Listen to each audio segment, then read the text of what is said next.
It's time to have a little fun. I'm Joseph, this is Input English. The Input English channel provides comprehensible input for English language learners. Comprehensible input is a terrific way to improve your level in English. If you need more information about comprehensible input, I have a lot of videos on how it works. I started out by saying it's time to have a little fun. What are we going to have fun with? How are we going to have fun? I would propose we have fun with words. Comprehensible input is very different than traditional language learning methods. With traditional methods, we have to memorize lists of words, and then we have to learn grammar rules. I would submit that few people find that process of using traditional methods an enjoyable process. Comprehensible input allows us to enjoy ourselves while we learn the language. One of the ways we can enjoy ourselves is to explore and play with words, play with meanings, and try to refine our understanding without doing explicit study. Today I'd like to talk about a few words that come up in English all the time. They add to the richness and the precision of the English language. They deserve our attention.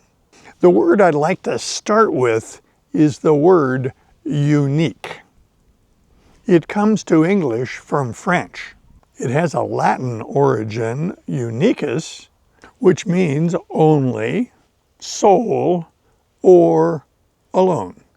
So as unique came into the English language, its meaning was preserved. What I'd like to point out about the word unique is that at its core, there is absoluteness.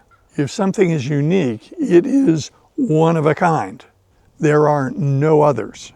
We don't encounter many words in English that have at their core absoluteness.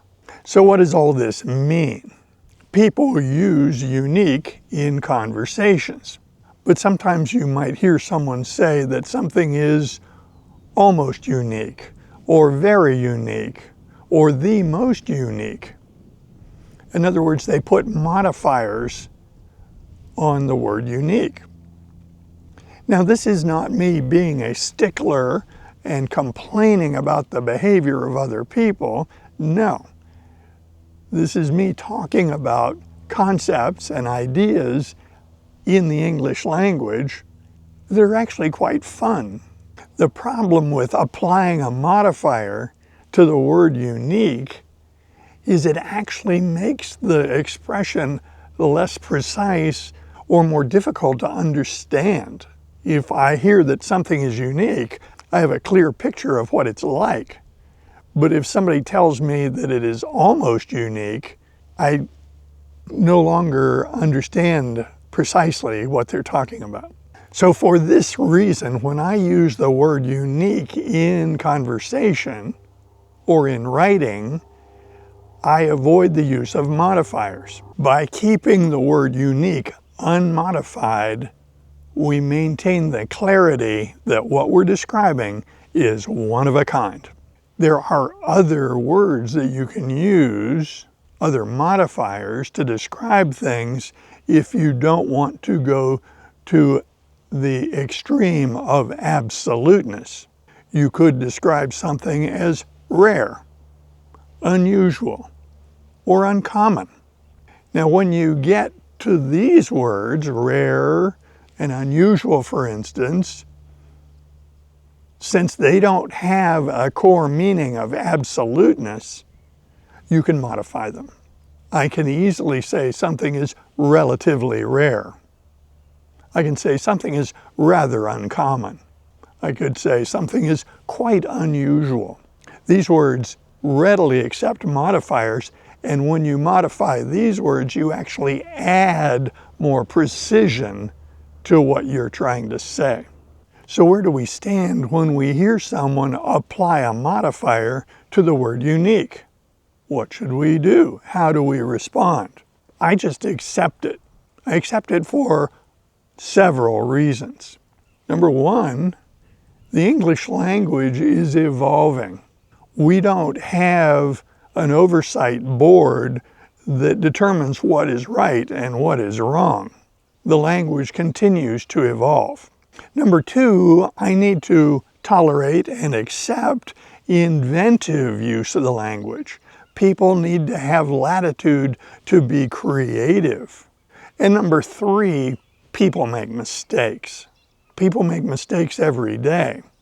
Now, when we learn language with traditional methods, there's frequently a lot of emphasis put on correcting errors.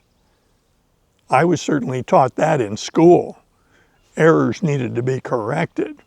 The research on comprehensible input in this area is clear.